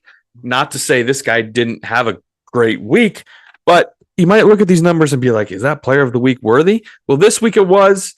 And you know what? I like to highlight maybe some players who don't get the spotlight a lot. So, Sam, we're going to go with a rookie wide receiver who only had 6 receptions, but he went for 111 yards and 2 touchdowns. That ain't bad. And that is, of course, the rookie wide receiver we're all thinking of, Lad McConkey. Oh, yeah. Out of Georgia. Yes. Current wide receiver for the Chargers. and the Chargers got a dominant win over the Saints. Sorry, over the Saints, 26-8. But 6 receptions, 118 yards, 2 touchdowns in a down week for the NFL. That was a pretty good stat line. And again, someone who never gets highlighted. So I wanted to highlight Lad McConkey on having a great week and contributing big time. Was probably the best player in the game in that Chargers-Saints game. Yeah, we love it. We love that. Yeah, impressive. Hell yeah. So, okay, now we welcome on our guest picker. We have Robbie Moseley here with us. Robbie, how you doing today? I'm doing good. Doing good. Happy to be here. Hell yeah. We love to hear that. You've got a lot of pressure on your shoulders. We had a big time streak of guest pickers not winning their Superdogs. We're at 2 in a row now. So now you need to keep it rolling. So a lot of pressure, but I think you'll be okay. We'll start, of course, with college football, and we have a big time top 4 matchup in the Big Ten. The Buckeyes travel to Happy Valley, take on Penn State, fresh off their win this past week over Wisconsin. Ohio State 3.5-point favorites. Robbie, who you going with? I got to go with the Buckeyes, man. I don't trust James Franklin in these big spots. And their best win on the season's Illinois right now, which is a really good team, but I just don't see it happening. I like it. I like it a lot. Now, if this was a night game in Happy Valley, might be a little different story, but it's unfortunately 11 a.m. kickoff Central Time, so that kind of sucks. But in addition to not trusting James Franklin, I don't trust Drew Aller, and I trust Will Howard a lot. So give me Ohio State here. Look, I wish I could add more to that, which, by the way, Drew Aller, I think, is currently a game-time decision if he's going to play, so he might not even play. Their backup looked pretty good when he came in against Wisconsin, but, yeah, Ohio State's a whole different animal. Obviously, they had a little scare against Nebraska. Mm-hmm. I think that may have been a little jolt for Ohio State, and as you said, I mean, James Franklin just never seems to win these games, and, another instance where Penn State, they used their whiteout game on Illinois because they're afraid of Ohio State. Now they have to play at 11 a.m. and the Buckeyes get this win in Happy Valley. I'm in agreement with both of you. Can I add one thing? Yeah, go ahead. I don't trust Ryan Day either. Just to make that's that fair. That's very fair. They are both horrible in the top 5. Like historically, I believe they both have losing records, and I believe that. And the one thing about Will Howard is I do think he's a really good quarterback. I'll never get that Oregon play out of my head. Mm-hmm. Yeah. Yeah, I won't either. Oh my gosh. Is that our next Derek Jeter? I hope so. Oh my gosh. We have a grand slam for the Yankees. Rigged. Tough. It's rigged. Huge hit for Anthony Volpe. Anyway, I totally agree with that, and hard to back Ohio State right now in close games with that kind of clock management. But I just trust, as we all said, James Franklin less. So we'll move on into the ACC. We've got number 5 ranked Miami. They're at home. They welcome in Manny Diaz and Duke. They're 20-point favorites in this one. Rose. There we go. Oh, we good? Okay, so if this was spread at 100% take Duke, their team is very fun to watch. Manny Diaz revenge game, as everybody knows, but just straight up, you got to go with Miami. They just win close games. Their defense may not be good all the time, but I believe they'll win the game. It will be close, though. Yeah, I totally agree. I think spread, different story. But Cam Ward with the Hurricanes, he's used to just outscoring the other team. Did at Washington State, can't do it here again against the Blue Devils as a Hurricane. So give me Miami. Yeah, it'd be a pretty ballsy move to take Duke plus 20 in Miami, and I'm not going to do that. I'm going with the top 5 team, as we mentioned. Cam Ward playing like the best quarterback in college football right now. Probably if a quarterback were to win the Heisman, he has the best case. And I think Miami just takes care of business at home in this one. But moving on, we'll go down to the SEC. Ole Miss, kind of an up and down season for the Rebs. They go to Fayetteville, where strange things have happened this year in Arkansas. The Rebels are 7-point favorites taking on Arkansas. Robbie, who you got? Oh, man. I got to take Arkansas. I think they're going to win the game. I think they're going to win it outright. I think they might even have a chance to win this game by 10 or more. Ole Miss has not won in Fayetteville since 2018, and I just think the trend continues. Woo damn pig, baby. Woo damn pig. I'm taking the Hogs. Of course I am. Arkansas is a tough place to play. Robbie's Volunteers found that out the hard way. But, I mean, these games are always competitive. A couple years ago, Arkansas converted a 4th and 25 to beat Ole Miss. And frankly, Jackson Dart coming into this season was supposed to be like one of the best quarterbacks in the country. He has not been that guy all season. I think Arkansas, with the Hog faithful behind him, pulls out the upset here in Fayetteville. Give me the Hogs. Yeah, it would be insane if we all went Arkansas, right? Yeah, it would be. Yeah, I'm not going to do it. I'm going with Ole Miss. Ole Miss. That's totally fair. I do agree with you guys, though. I mean, I will 100% be on, or at least as of right now, I plan on being on Arkansas +7 right now. I don't think this game is going to be a lopsided game one way or the other.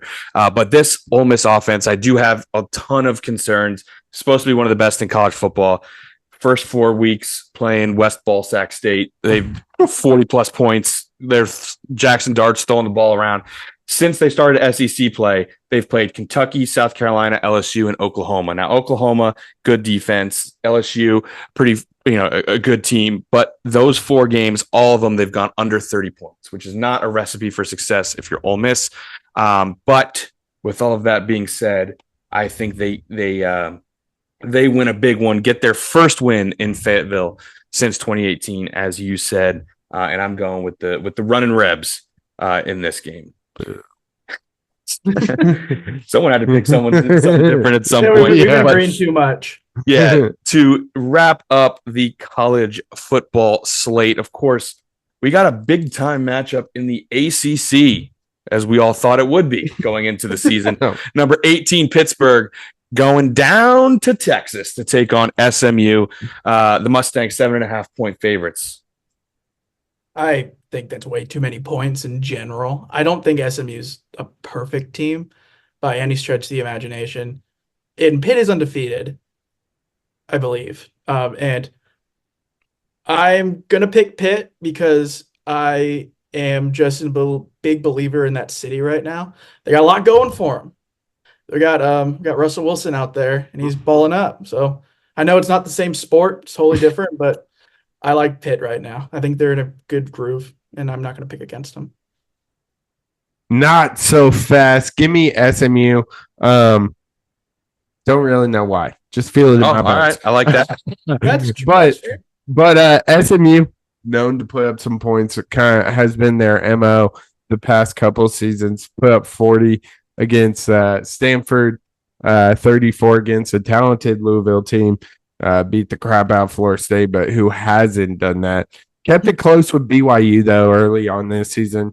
Had a little hiccup there in against the Blue Devils last Saturday, but I think that's kind of a wake-up call. They need playing at home. I think is going to be a big advantage in this game, so give me the Mustangs. Yeah, Sam, I'm going to agree with you on this one. I like the Mustangs in this game. So far at home, SMU has been an absolute juggernaut, it seems. Their only loss being to BYU, who is now a top 10 team in the nation and pulled off a big win last week that I'm not sure all of us thought they would. But in conference games right now at home, they've in both games, they scored over 40 points, including 66 against TCU. That's not a conference game, but a power conference games at home. They have looked pretty good. So I'm going to go with SMU at home. I think that offense just kind of takes care of business. They score a lot of points, and I don't think this game will be any different. So give me SMU. It's 7.5 is a lot of points. Not sure I would take them against the spread, but I think they win this game. So I'm going to go with SMU as well. But we'll move on to the NFL slate. We'll start with a team that seems to be at rock bottom right now. The New York Jets welcome in the Houston Texans to East Rutherford, New Jersey. The Texans will be without Stephon Diggs, who was announced he has torn his ACL and will miss the remainder of the season. But the Texans go to MetLife. The Jets are 2-point favorites, ? At MetLife. But how you got this game shaken out? Okay, so there's two trains of thoughts. It's either a team that is unrightfully favored, or it's a team that is who has on paper a very good defense playing against an injured offense. So I have to go with Jets, baby. They gotta pull one out. They have to. I'm just telling you, man. I'm not the perfect bettor, but this just screams that they want you to bet on the Texans. Yeah. Oh, yeah. No, this line absolutely reeks. You can smell it from here. The line is definitely something fishy going on. But Sam, 2 points, 7 points, 10 points don't matter. Give me the Texans. Like you said, the Jets are at rock bottom. They're going to keep going there. There's nothing going for this team right now. Sauce Gardner has seemingly forgotten how to play. I think we're going to get a big step-up game from Tank Dell. I mean, I liked at the quarterback position, I'm taking C.J. Stroud over Aaron Rodgers. So give me the Texans here, man. Yeah, this is tough because I agree with both of you. This line does not sit right with me. Vegas knows something I don't, but I'm an absolute sicko if I take the Jets right now. This game screams to me a 80+% handle on the Texans, but the line hasn't moved. It, like you said, there screams like they're trying to get you to bet the Texans. And I've never been a good bettor, so I'm going to take the bait like I always do. I'm going to go with the Texans. I just can't pick the Jets, as you said, Sam. But man, the line absolutely reeks. But again, another totally fair pick. Like the Jets are horrible. They're bad, and there's no reason they should be bad, but they're bad. So we'll continue on. Sam, your Cowboys, now another candidate for an all-time bad vibes team right now. The Cowboys got to go to Atlanta and take on Kirk O'Chains and swag surfing Kirk Cousins. The Falcons are 2.5-point favorites. Who you got? Man, this sounds like I'm sucking up to Sam for sure, but Falcons aren't a good home team. They've kind of benefited from one of their wins is against a bad secondary and a bad defense in the Buccaneers at home, which is one of their two wins. The other one, I believe, it's not Carolina. They haven't played Carolina at home yet. But I'm going with the Cowboys because they have to win. It's the same deal with the Jets. They have to win this game. This is their whole season right here, right now. And if they don't win, the season's over, and we're going to get another song by that guy. We already got 2 in a row. Yeah. I would love to agree with you, Robbie, but I simply can't. The Cowboys have shown me nothing in these past couple of weeks. I mentioned earlier in the pod, there's no run game. CeeDee Lamb's the only person worth a shit on offense. Dak Prescott's a lock, responsibly, of course, at 2 picks. He's going to throw one, at least. And some's just telling me roll with Kirko, so that's what I'm doing. Give me the Falcons. Sam, the amount of times I've watched Kirk O'Chains go up against the Dallas Cowboys and it has not gone well for Mr. Kirko. And I agree with Robbie. It feels like this is do or die time for the Cowboys. Good pick, boys. Good pick. Happy with those. Yeah. And as you said, the Falcons just have not been a good team at home. They do have wins over, as you said, the Buccaneers in that crazy shootout game. And then they beat the Saints, who had us all fooled for 2 weeks. They were the best offense in football for some reason, for literally no reason. Then I've never been a Derek Carr believer. I know he's hurt, but I'm from the same town where Derek Carr's from. Guy just never has pulled through anytime. Interesting. Yeah. So yeah, I'm not a Derek Carr believer as well. I'm certainly not a Spencer Rattler believer. No. So I just the Falcons to me have not been an impressive team at home, and I think the Cowboys just own Kirko Chains. I do think the important thing here, though, is if you're the Cowboys, you do need to play backup quarterback, because it's a scientific fact that Kirk Cousins has never beaten a backup quarterback when he's playing the Cowboys. Andy Dalton did it. Cooper Rush did it. Let's have Cooper Rush do it again. But in all seriousness, I like the Cowboys here. I think it's back against the wall, and we kind of get a glimpse of the team we all thought they would be going into the season. So the Cowboys get this one done on the road. Our next game, the Bears, fresh off of a heartbreaking loss, go to Arizona, who might be good, ? The Cardinals are 1-point favorites at home. Who you got, Robbie? Well, as we all know, left hand up last week. That was a no-brainer. We all knew that Hail Mary was going to happen. We all knew it, right? Hey, those 13 yards weren't important, right? Those meant nothing. No, none at all. Well, Sam knows from when I was with him at Iowa that I don't like the Bears at all, and I don't like Caleb Williams as a prospect. And it's nothing against like the Bears itself. It's more against the Bears fans and what they choose to believe in. I know I'm digging a little bit. Fair. But I really think the Bears have a legitimate good chance to win this game.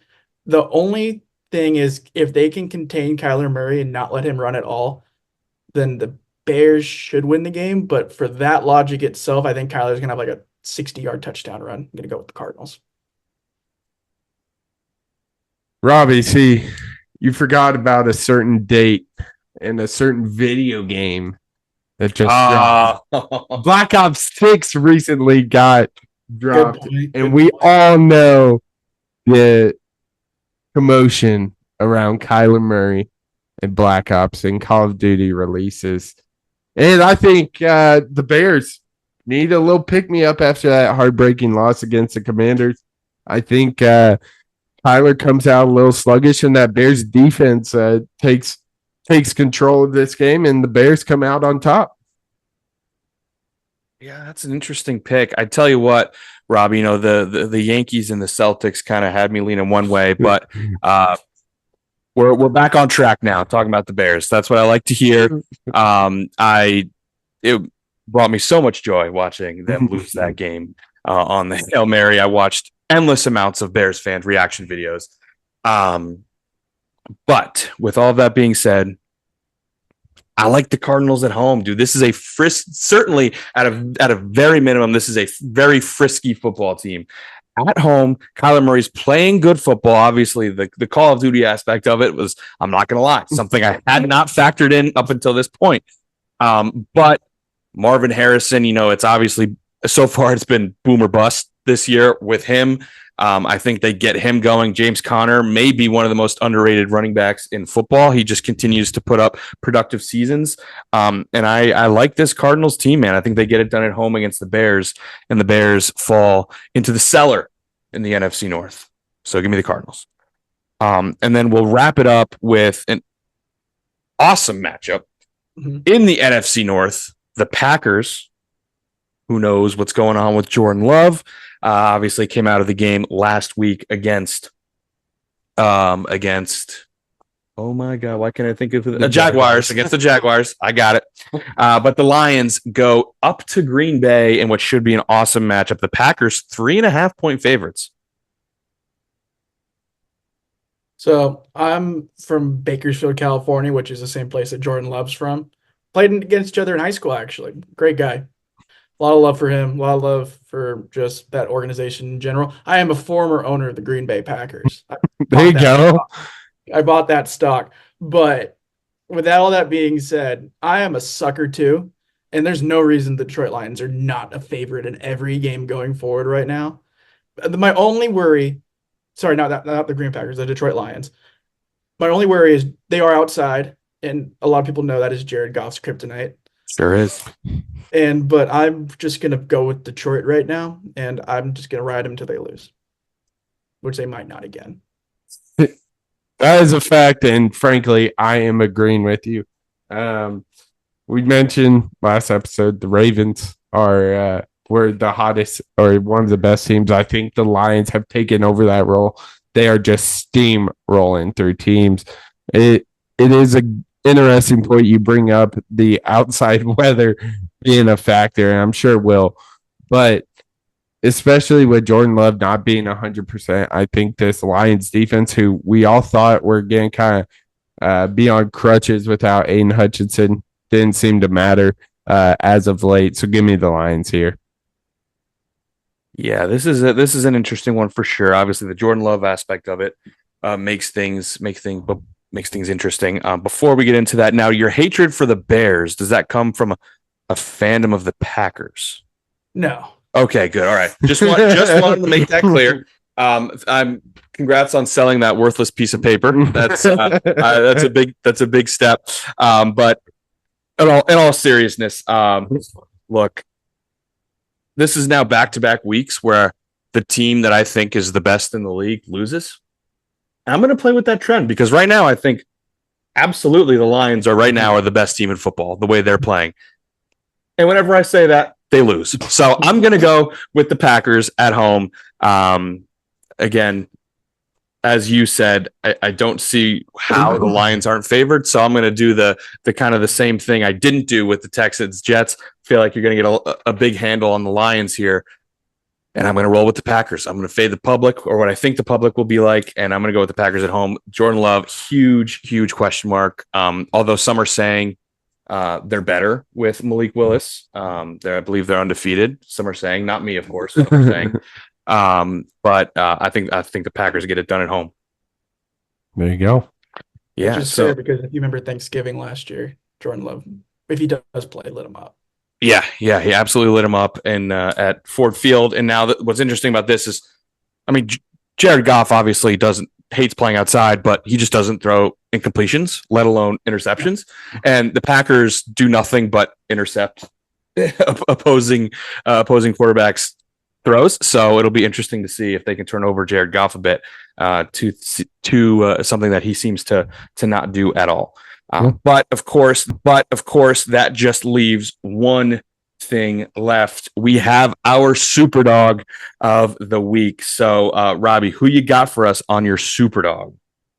This is on paper probably the worst idea ever because I am going against a team that has not lost, a team that has covered every single game they've played. Give me Air Force against Army.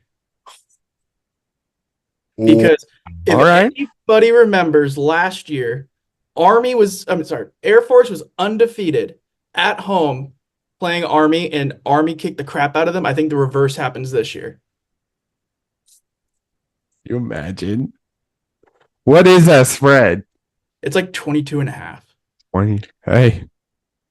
I think it's Air Force is not good. Air Force is not a good team right now. So, and neither was Army last year. That is my logic. I just see games like that. I had others, but I didn't know what the qualifications for a Superdog was. So I wanted to go with one that would definitely stand out and definitely put this streak to the test. All right. I like it. Let's go. Some big old spreads. Hell USA. Yeah. Yeah. I'm going to go with a little closer spread here, Tanner. It's going to go down in SEC country. Give me the Commodores +6 versus Auburn. This Auburn team is very weird. They tend to beat the crap out of teams, but in close games, they struggle. Against California early on, lost by 7, lost by 10 to Arkansas, lost by 6 to Oklahoma, lost by Lost in the last couple seconds against Missouri. I think this game's going to be close. I think it's going to be within that 6. And I think this is going to be a very close game, very fun game to watch. So give me the Commodores plus 6. Yeah, you said it, Sam. The key is to keep this close because Auburn, as you said, kind of shits down their leg. I remember that specifically, that Oklahoma game. There's no reason ever in the history of football you should lose that game. The pick 6 was, of course, can you imagine being someone who had money on Auburn that game? That would just be the worst, wouldn't it? It was. Seems like we got that was a brutal one for sure, a brutal beat for the boys here. But yeah, no, that's I don't mind that. But I'm gonna do something even more disgusting than probably the most disgusting pick of the year. Jeez. The most disgusting pick of the year. Let's get gross. Let's get weird. Give me Florida State plus 3 at home against UNC. Yeah, that's disgusting. That's pretty gross. Let's get gross. I think they win this game. Now, I've thought Florida State would win other games before this year. No way. This would be. I'm marking it right now. If Florida State outright wins, this is the craziest Superdog of all time. The craziest Superdog of all time. You know, let's get gross. I felt the need to get gross. Looking at North Carolina, I'm just not a believer, and I'm kind of selling high on North Carolina right now after their performance last week against Virginia. Before that, they had 4 straight losses. And they were all winnable games. I remember that game against Duke. They had a huge first half lead, choked it away in the second half. And, we all know the injuries to Max Johnson in the first game of the year. They're playing with a backup quarterback. It's one of those games where Florida State should have nothing to play for. They're done. They're dead. The vibes are at an all-time low in Tallahassee. They win this game because of it. That's how college football works. I like it. Air Force and Florida State. I love it, boys. Let's get nasty. It's one of those weeks, man. It is one of those weeks. Not a lot of spreads. I saw that. I was like, we're enticing. Yeah.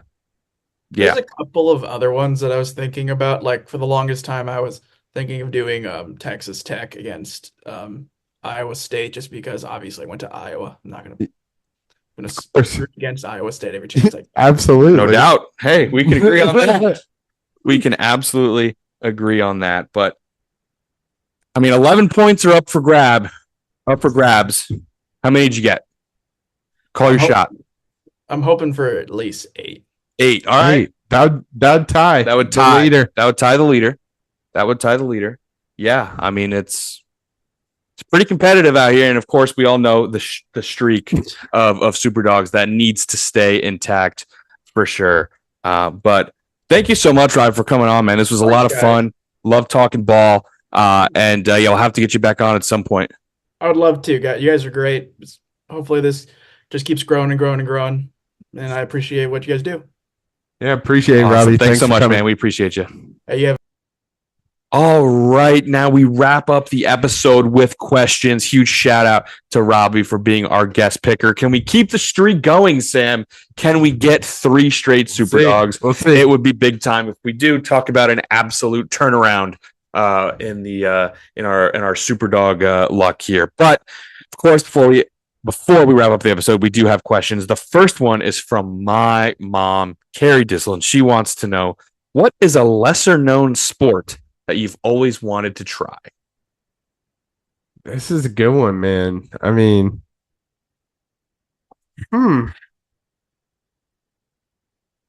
obviously, immediately my mind goes to like Olympic sports. Sure. Because like synchronized swimming. Yeah. The lesser known sports definitely up there. Breakdancing. I mean, that's not a sport. I think I'm gonna go with a Winter Olympic sport. Now which one? They're both very similar. I'm gonna go with luge here, Tanner. Ooh, that's a good one, actually. Yeah, right. Because I love sledding. Yeah, sliding and going fast. Like, sign me up. That's not like it rocks. Yeah, and Bob's. So the other one was bobsled. I was because like it's the same thing. Basically the same thing. You're just up against like 18 different people. So I'm gonna go with luge here, Tanner. That's a decent guess. Mine's a little bit different than that. To be honest with you, I don't even know why, but I've always kind of wanted to just like play this because it looks just fun to do. Racquetball. Really? You never played racquetball? I've never played racquetball. It is fun. You know, like, because that's the one where you're in just like a room. You're in a room and you can just bounce it off anywhere. Isn't that so fun? You can just, and the ball is super bouncy, which is awesome. And you can just hit it off any wall. Yeah. I mean, obviously the rules probably different, but in the racquetball setting, like, it just looks so fun to just hit the ball as hard as you can off any wall. Doesn't matter. Yeah. And it's you know, you have your racket, but it's not like a big tiring. I mean, I'm sure it is tiring, but it's not as much ground to cover as like tennis or anything like that. And you can just smack it as hard as you can.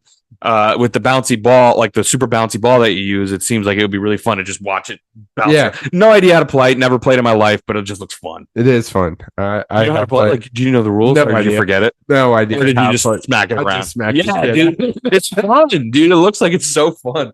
So I guess my answer would be racquetball, but really in parentheses, just hit the ball as hard as you can off the wall. And see how hard and how many bounces you can get it before four bounces on the ground. I feel like that'd be fun. There you go. Yeah. So that's my answer. I don't know what people were expecting, but I feel like we may have surprised them on that one. I think so. I think we may have. But the next one from Jaron Kirkendall, he asked, "Who is your guys' favorites to win the Heisman in the national championship?" Yeah, first part. I mean, the conversation has been two guys. We talked about them last week. I still think this is the best college football player. Ashton Jonty. I don't think there's much debate for that. So that's my Heisman pick. I think he should win it based on what we've seen. Now for the national championship, this has been a crazy college football season. We saw Georgia lose to Bama, win against Texas. Big game against for Penn State against Ohio State this upcoming weekend. Miami, who knows about them? Tennessee lost to Arkansas. Notre Dame, who knows? BYU is up there. So this is going to be a boring answer, but I think they're a team that hasn't slipped up all season and has been consistent through the majority part of the season. I'm going to go with the number one ranked Oregon Ducks. I mean, I love what Dylan Gabriel has done with this Oregon offense. It's a boring answer, I know, but they're the most consistent team right now, and I don't see a particular flaw with this team. Sure. No doubt about it. Yeah, obviously I do think Jeanty is the best player in college football. I can't remember a time they gave it to a non-power conference player. Yeah. I'm sure there is someone somewhere out there who knows off the top of their head. I don't. It's just, they're going to give it to Travis Hunter. Oh, yeah. Which Travis Hunter obviously is very good. He actually might be the best all-around player in college football. Jeanty has had the best performances and it's been the most dominant.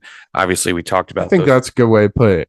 That's a great way to put it, actually. Thank you. Best performances, obviously Jeanty, but overall, best players, probably Travis Hunter. So that's why I won't have a problem if they give it to him, because I do think he's the best player. But still, I mean, I would love it to go to a Boise State player. I would love it to go to Jeanty. He's obviously incredible. But just to be a little different, I'm going to go with Travis Hunter, and that seems to be the two main players in the race there. Will this be the first year in a long time we don't see a quarterback win it? I mean, who would be the if you had to put a quarterback in there now, who would it be? I mean, I don't even. Cam Ward, probably. Yeah. Oh, yeah. Totally Cam Ward. Yeah, definitely Cam Ward. Cam Ward could definitely win it. Because in my mind, I was like, no one's gonna. Cam Ward could definitely win it, no doubt about it. But I think though in a down year for quarterbacks, I think they'll give it to a non-quarterback. What you said the last time a non-quarterback, probably Devontae Smith, right? Yeah. So it's not that far. But I feel like before Devontae Smith, it was pretty far. Yeah, it was 2015 with Derrick Henry, which I guess 10 years ago at this point. So yeah, and then doesn't feel that long ago. And then 2009 Ingram. When's the last time it wasn't a quarterback or an Alabama player? Because quarterback or Alabama player, we have because Ingram and obviously Derrick Henry and Devontae Smith, all Bama players. You want to guess? Not a quarterback. Don't overthink it. Reggie Bush. Yep. Okay. 2005. Okay. 2005. Yeah. So we're on 20 years now since it's been hasn't been either a quarterback or a Bama player, which is nuts. But for my pick to win the national championship, Oregon has looked great. But I'm going to go with a team that they do have a loss on their schedule. They have a close win on their schedule, but I mean, Oregon has a close win against Boise State. You know, that just happens in all these games. But in their loss, they really only played one half of bad football, and the rest they've either won or played well in that half, and that's the Georgia Bulldogs. They were number one team from the beginning. We all kind of forgot. I don't know if forgot's the right word, but we kind of cast them out after they lost to Alabama. Especially after Bama looked like they struggled a little bit. But in reality, if you look at that game, they came back and they were leading in the fourth quarter when Ryan Johnson made that sweet play down the sideline. So it's really only been one bad half. Yeah. In that Bama game. Obviously, they didn't play well against Kentucky, but again, Oregon didn't play well against Boise. I mean, Bama's had a few of those. It's just any top team anywhere. Ohio State just had it with Nebraska, right? You're going to win close games, which they did. So, Aaron Judge might have just been hit. I'm not entirely convinced it hit him. It looked like it might have hit the bat. And the Dodgers are looking to challenge. But anyway, so I'm going to go with Georgia. Again, just boils down to that one bad half. The second half, they were clearly the better team against Bama. So I think they might have a chance. Oh, yeah, definitely hit them. So I think they have a good chance at winning this year and obviously took care of business against Texas. But the third question comes from your mom, Carol Gotze. She wants to know, do you typically like an underdog story? Not typically, always. I love an underdog story, obviously. I shouldn't say always, because if it's against Iowa, I'm usually mad about it. I mean, I think any underdog story, like any type of question, it goes without saying, not when they're playing your team. Absolutely. But I mean, y'all all know my favorite postseason, without a doubt, March Madness, and that is just underdog central. That's what makes the tournament so great. I absolutely love underdog stories. I mean, I remember Florida Gulf Coast, Lob City. I mean, VCU going on that crazy run. Butler twice. Wichita State was underdog. They played Kentucky that one year. I mean, Loyola Chicago, Fairleigh Dickinson, UMBC. Yep. UMBC, St. Peter's. I mean, they're at St. Petersburg, St. Peter's. I mean, it's just that's what makes March Madness so great. So yeah, I absolutely love a good underdog story. Yeah, no doubt about it. I could not agree more. It is one of my biggest pet peeves, and I think one of the worst takes in sports when people root against upsets because they want like the best teams in it at the end. F that, screw that. If they're the best teams, they'll win the damn game. The best team is the team that wins, and that's just how sports work. I'm sorry, you can break it down all you want. The team that deserves to be there is the team that wins the game. And I absolutely love underdog stories. Again, my biggest pet peeve, and it happens a lot in college basketball, where the underdogs just make the sport what it is. Yeah. And people are just like, when they have an Elite Eight game of like St. Peter's versus UNC, they're all like, oh, this sucks. It's like, well, beat St. Peter's then. Yeah. And it won't suck. Like, it's not that hard. So Yeah, I can't stand people who don't like underdog stories, to be honest. Yeah, So I can get on board with I'm that. right there with you on that. But that is going to wrap up episode 147. We talked about a ton of losers this week, Sam. A whole bunch of them. We recapped the World Series. We've kind of been given some updates throughout as the Yankees currently have first and third with one out, looking to tie the game. But gave an update on the World Series, talked about some games, both college and NFL, players of the week, and of course, we had our pick 'em and answered some questions. But make sure to follow the podcast on X, TikTok, and Instagram at crunchtime_pod. And make sure to like, comment, and subscribe to our YouTube Crunch Time with the N326 duo. But the clock has run out on this episode, and we'll see you in the next one on Crunch Time. Word.